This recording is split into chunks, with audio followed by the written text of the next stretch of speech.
plăcerea mea să o introduc acum pe colega mea, Elizabeta Popa, care este Associate Professor la Cornell.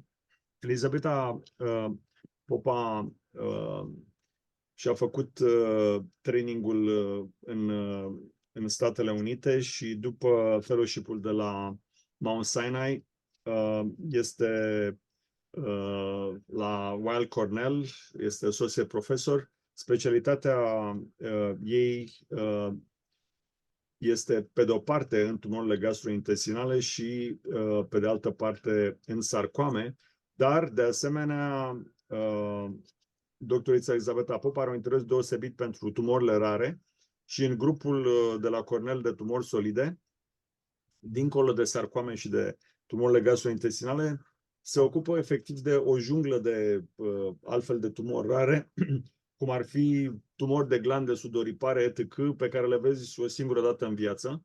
Și în acest grup, întotdeauna când avem de-a face cu o tumoare ciudată, ea ne ajută cu tratamentul. Bineînțeles, se ocupă în plus de tumorile de cap și gât, de head and neck cancers, și în cazurile complicate ne consultăm pentru cel mai bun tratament. Acum o rugăm să ne prezinte tumorile hepatobiliare. Sigur, mersi, Doru. Așa. Deci, hai să discutăm. La mine am înțeles iarăși că este, ca de obicei în acest serie de cursuri, o discuție mai curând practică, așa, din cauza că acest titlu hepatobiliar sunt foarte multe boli, foarte multe aspecte, de fapt sunt două cursuri într-una. Deci eu vreau să ating câteva aspecte generale văzute cum ar fi de la distanță.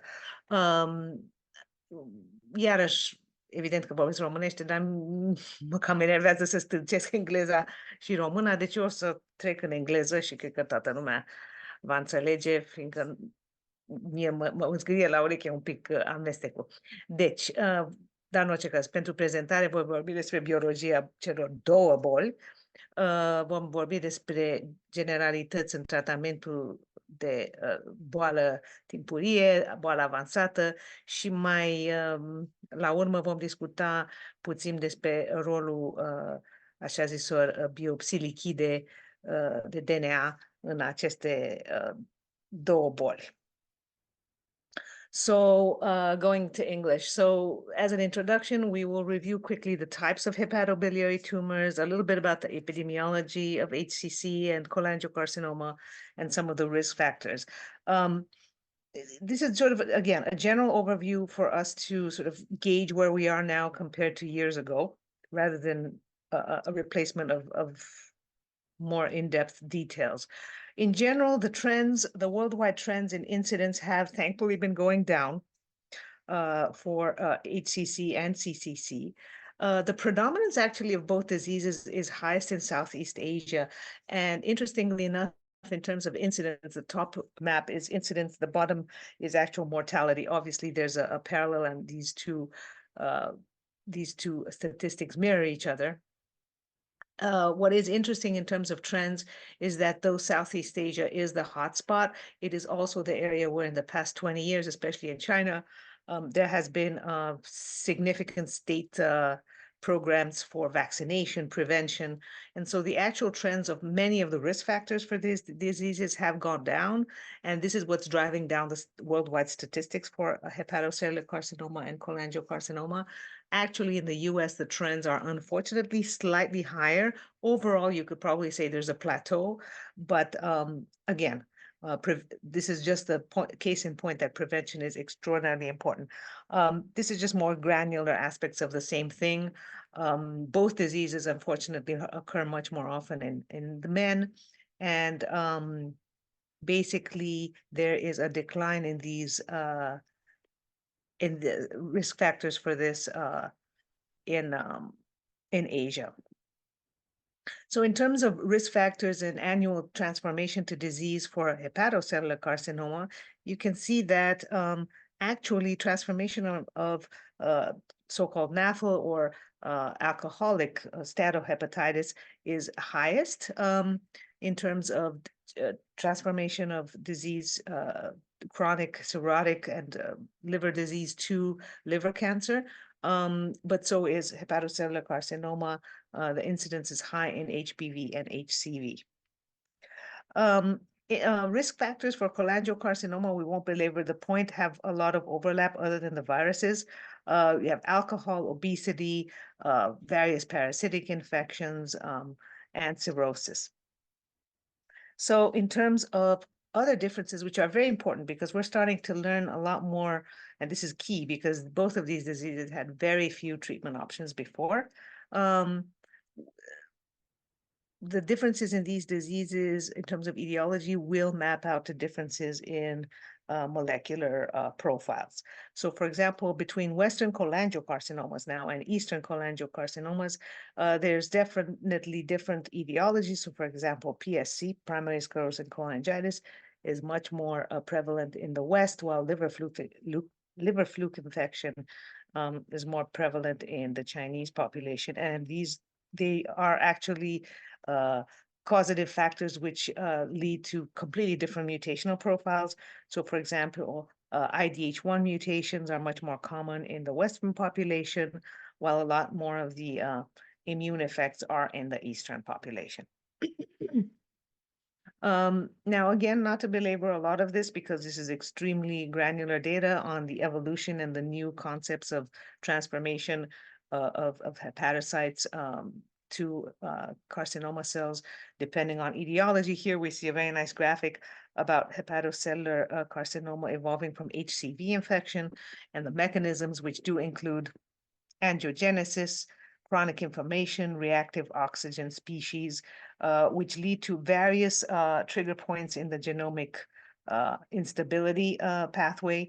And there are several pathognomonic mutations, which, however, are not yet even good enough to be used as markers, but we do know they're implicated, obviously, such as WNT or CTNNB1.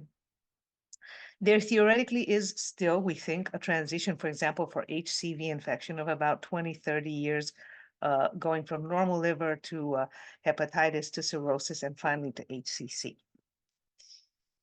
Similarly, for HBV, there is a mixed component of inflammation, proliferation, angiogenesis, and silencing of tumor suppression genes.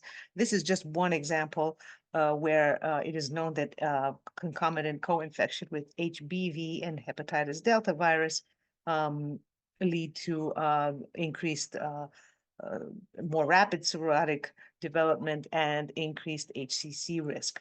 And this is because of synergy between the two, the effects of the two genomes of the two viruses.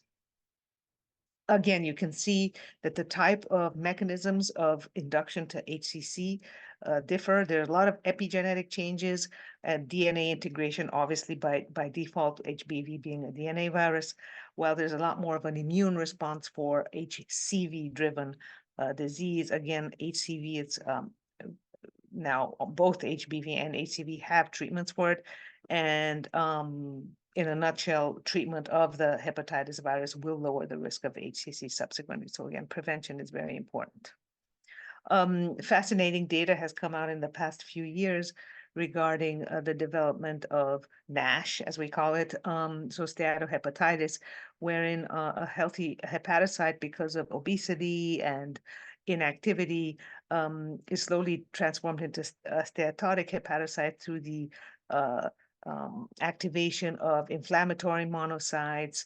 It is thought elevated lipids cause this, obviously, in the bloodstream, activating Kupffer cells. In essence, what really happens is a catastrophic hepatocyte necrosis, which then leads to recruitment of quite a few inflammatory cells, including autoaggressive adaptive immune cells, T cells, and thus a very, very highly charged immune environment, which, interestingly enough, and I think we can see this on the next slide, most of the major studies that have tested the currently available treatments and have proven the currently available treatments for HCC have noted that immunotherapy, so checkpoint inhibitors specifically, are less effective in non-viral hepatitis. And the thought process is that the immune environment in the liver is so heavily charged with autoregulatory T cells that simply doing a checkpoint inhibitor is not going to be able to overcome this.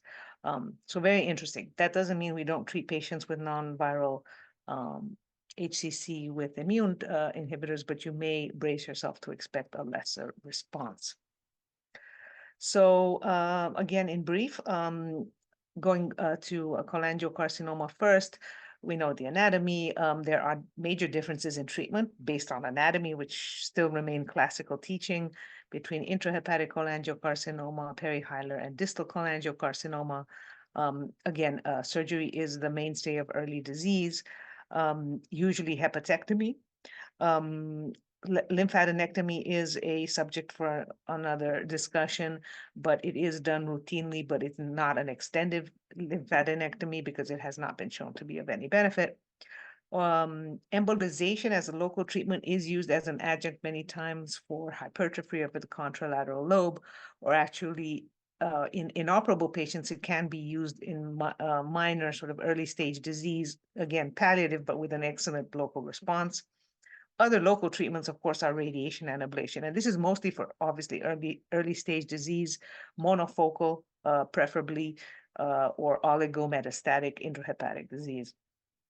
Other regional treatments do include, and we won't get into all of them because, again, this is an extremely broad subject, but transplant is being used. And for example, at Cornell, we are spearheading one of the few transplant programs for cholangiocarcinoma in the country, and the criteria are evolving. But one thing that is definitely a take-home point is that pre-transplant, you clearly want to control disease. This is especially true for perihilar and distal cholangiocarcinomas because they have a much higher propensity to recur or have metastatic recurrence. So that's just in a nutshell.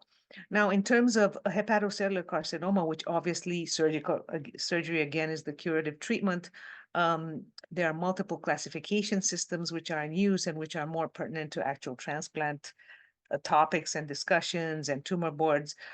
We still use, as do most of the clinical trials for systemic agents, use the Child-Pugh classification as a very quick and dirty way of finding out what type of liver underpinning a patient has.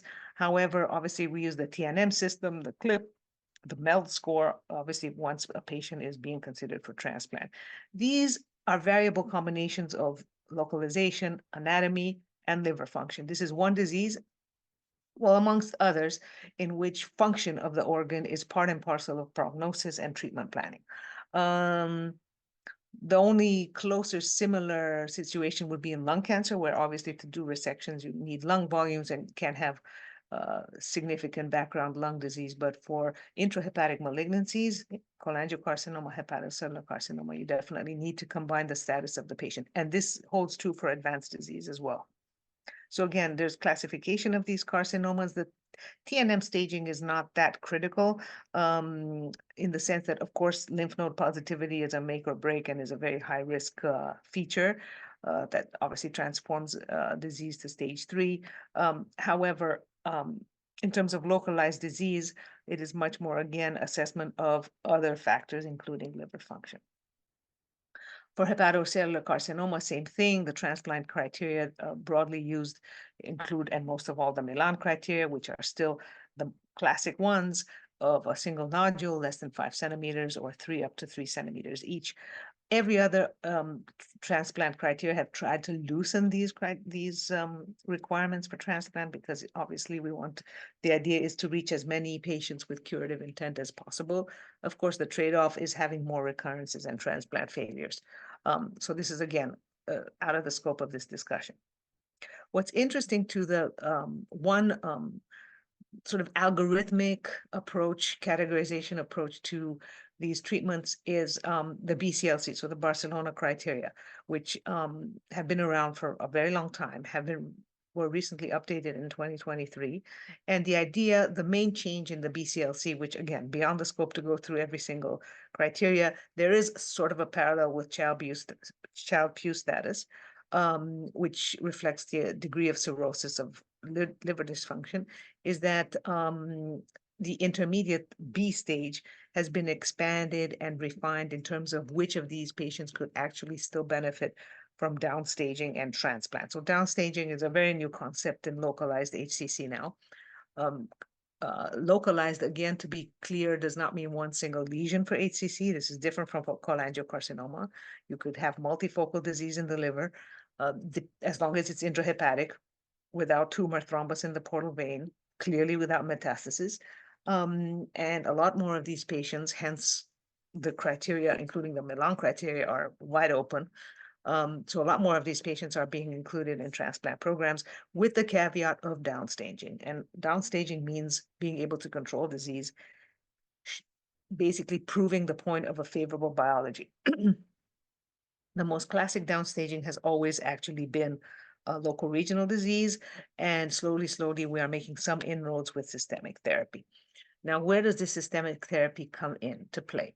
To be brief, both in cholangiocarcinoma and hepatocellular carcinoma, the mainstay of systemic therapy is for stage 4 disease. Perioperative treatments have made slow inroads. We won't go into the details, but in essence, postoperative cholangiocarcinoma treatment is pretty much restricted to either capecitabine alone, as we all know, otherwise known as Zelota, based on the BILCAP data, which was a randomized trial comparing placebo to capecitabine, and there was a small improvement in survival. So one drug postoperatively for high-risk resected cholangiocarcinoma. There is nothing to be given postoperatively for resected hepatocellular. So this is outside of transplant. When patients have fit the criteria for resection, there's as of this conversation, nothing.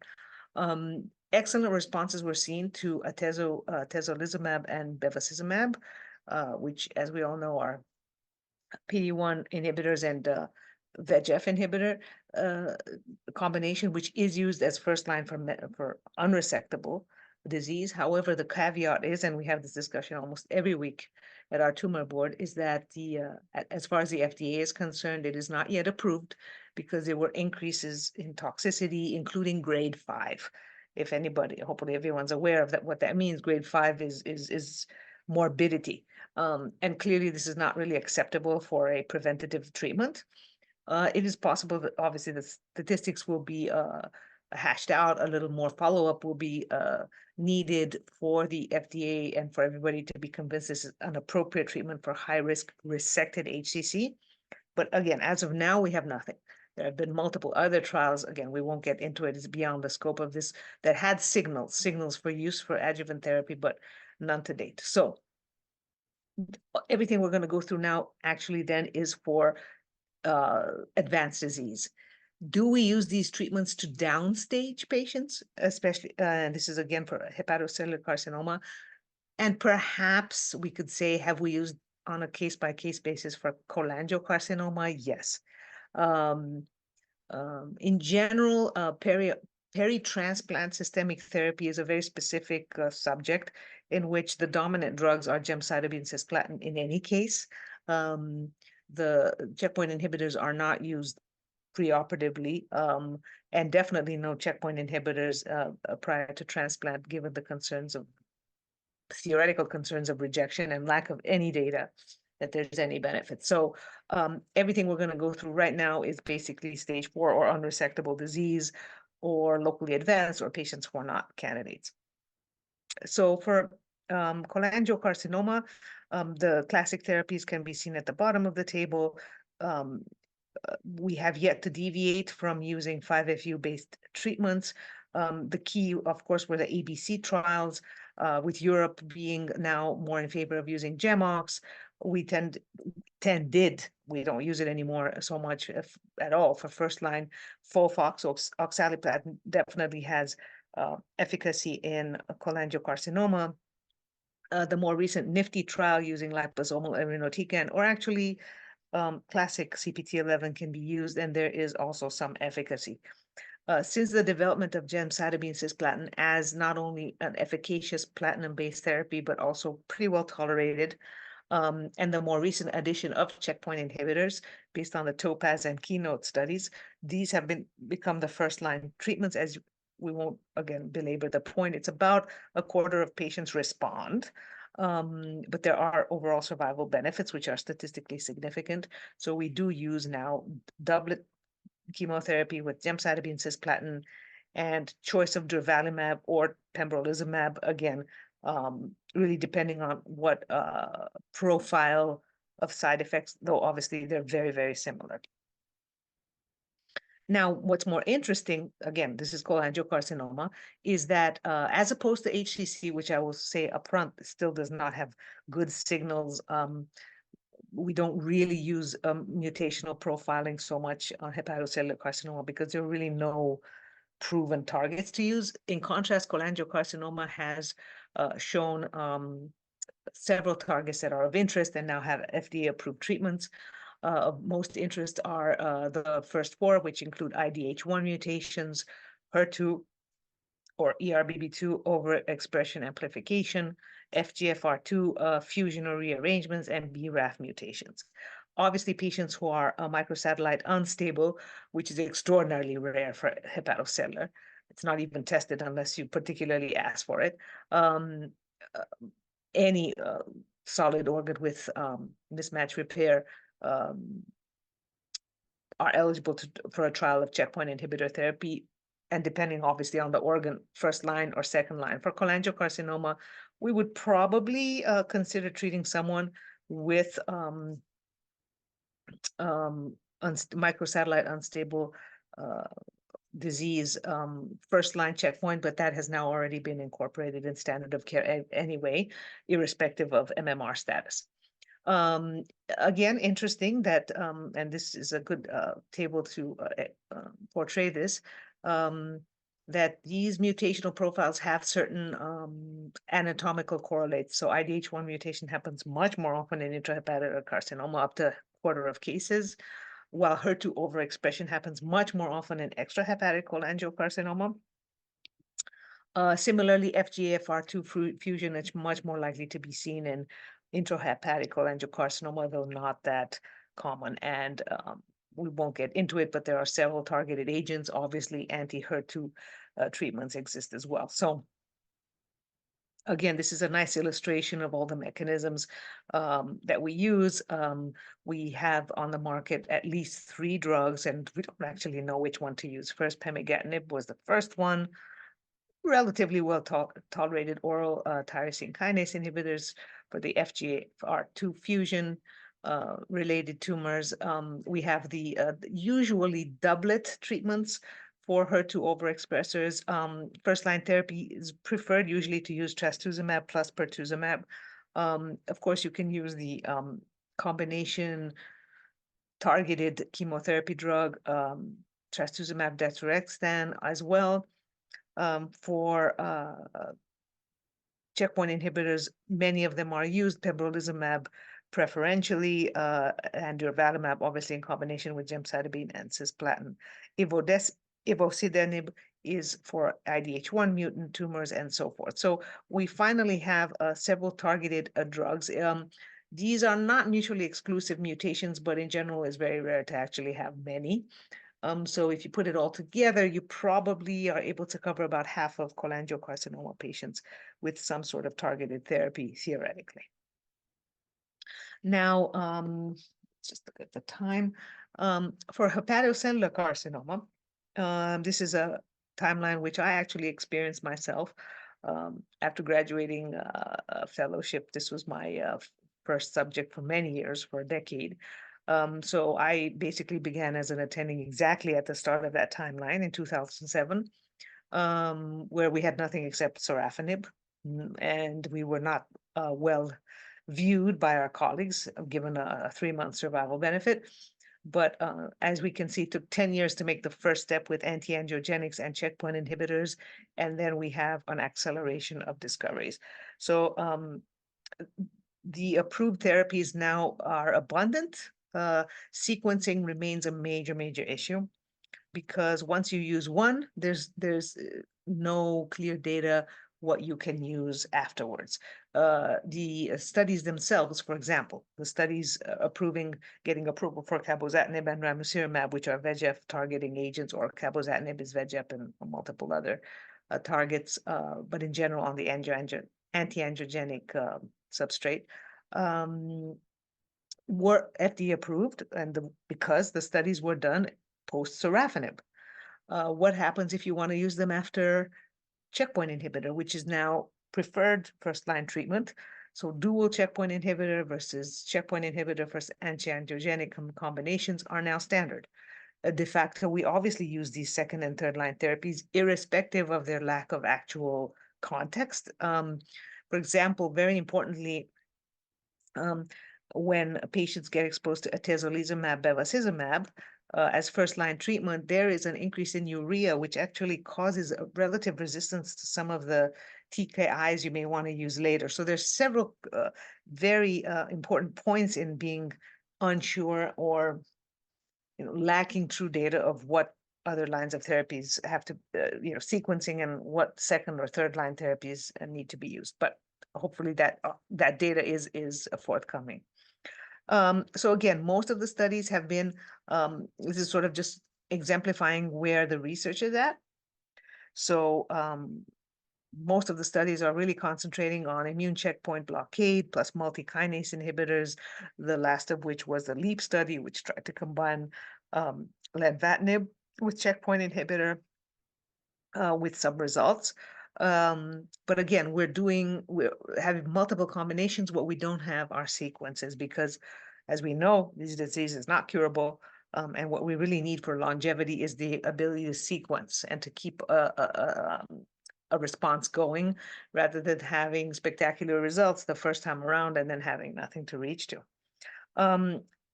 Lesser interest, but also up and coming, are now importantly, and I'm not sure how logical it is, but this is the trend, that checkpoint inhibitors are being used with multiple other agents as well, including obviously the VEGF agents are being explored more, epigenetic modifiers, also some of the targets I've mentioned before for colangiocarcinoma, such as FGFR, which is not particularly a driver mutation for HCC, but can be found on occasion in combination with checkpoint inhibitors.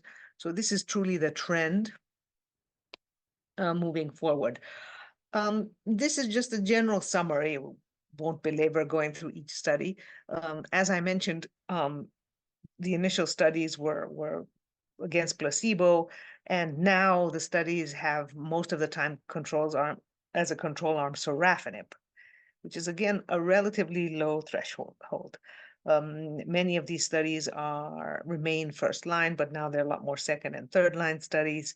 And as we can see on the bottom there, the LEAP study had some activity for sure. P-value there for overall survival was 0.0227, so not very impressive, but definitely exists. So in general, the standard of care at this point is either a doublet checkpoint inhibitor, otherwise known as the STRIDE regimen, or a tyrosine kinase inhibitor, or a combination anti-VEGF checkpoint inhibitor. These are standard of care first line. We have now increasingly been trying to use at least, so a few things, preferably the TKIs, so the non-immunologic treatments pre-transplant. We have treated a few patients at our institution with immunotherapy pre-transplant in a sort of prospective feasibility protocol with a washout time. The washout is not the same thing when you give a chemical or when you give a vaccine type therapy, such as checkpoint inhibitors.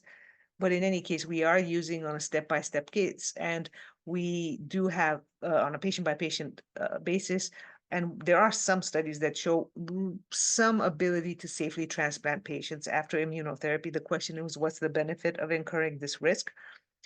For now, it's not standard at all. Needless to say, if a patient recurs after transplant, we do not use checkpoint inhibitors up to a 30% graft failure rate. But these are the directions of treatment and of research focus right now. Similarly, what we see here, just to bring it back to our initial point is that also the patient populations in which these drugs are tested very importantly, can be very different and have markedly different responses. We just mentioned that many of this disease has a preponderance in Southeast Asia. It is probably not exactly the same disease biologically as in the East as it is in the West.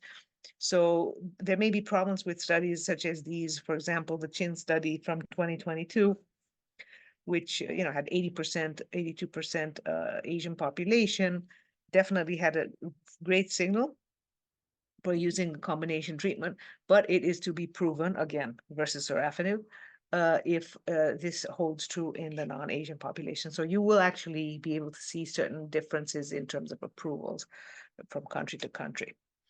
In our last few minutes, because unfortunately we started late, the role of markers and ctDNA. All right, so we all hopefully know what ctDNA is, circulating tumor DNA, which is we're using increasingly for decisions, even if they're not all data-based for colon cancer. For example, we're trying to use them in cholangiocarcinoma and hepatocellular carcinoma. In a nutshell, and we won't go through the generations of these types of treatment, first generation, second treatments, detection techniques, first generation, second generation, third generation. Needless to say, they are pretty specific. The technology, usually when it's positive, it's positive. Negative may just miss the whole point. Sensitivity is obviously improving. The issue in cholangiocarcinoma and hepatocellular carcinoma is that we have yet to have data on how to use these treatments, these markers for treatment decisions. For example, case in point, having patients who are post-resection in cholangiocarcinoma, I have been getting post-operative ctDNA, especially when the higher risk patients with lymph node positive disease, to guide our adjuvant therapy, to possibly guide frequency of surveillance.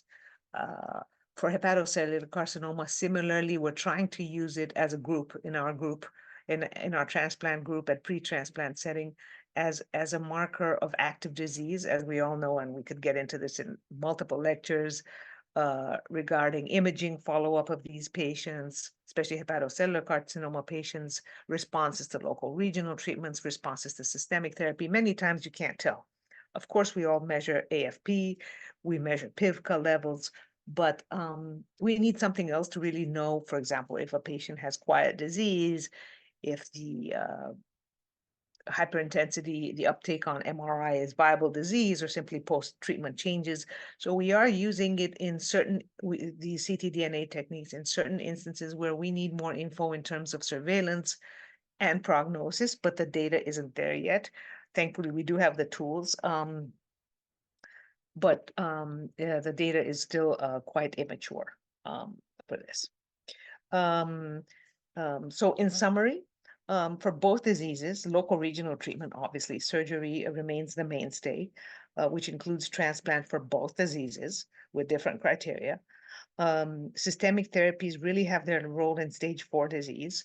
Adjuvant therapies are very limited in both diseases.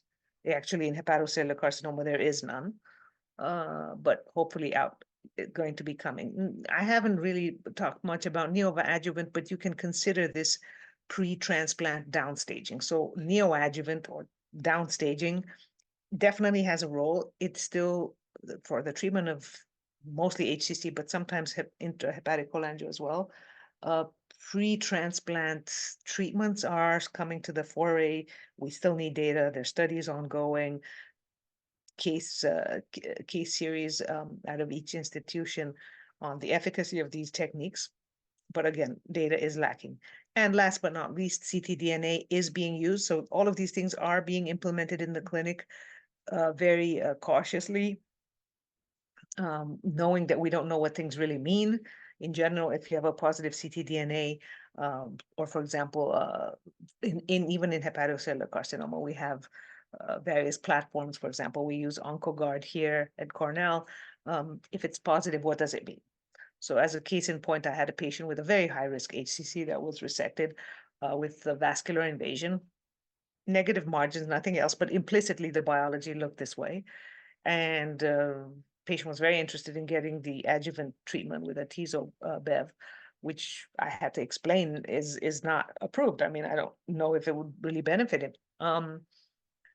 And as a group, we reviewed this, and I suggested we get ctDNA, which fortunately was negative. But honestly, if the ctDNA had been positive, you could argue, again, we don't know, maybe it's fluke, it's just a residual tissue which is going to disappear. We don't know what it really means, but it could have made us possibly treat adjuvantly because of being very high risk. But again, these are sort of the quandaries we have where we can't really go out on a limb treating patients based on these markers. So we definitely need more validation for all of this, but a lot of exciting stuff. We've gone a long way in the past few years from really pretty much nothing to a lot of things. And so stay tuned. Hopefully each year it's going to be more interesting. Mulțumim mult și te așteptăm la Stop Cancer. Mulțumim Absolut, ne vedem în câteva săptămâni. mult de tot. Sigur. Pa, pa, pa. Ne auzim. Pa. La revedere! La revedere.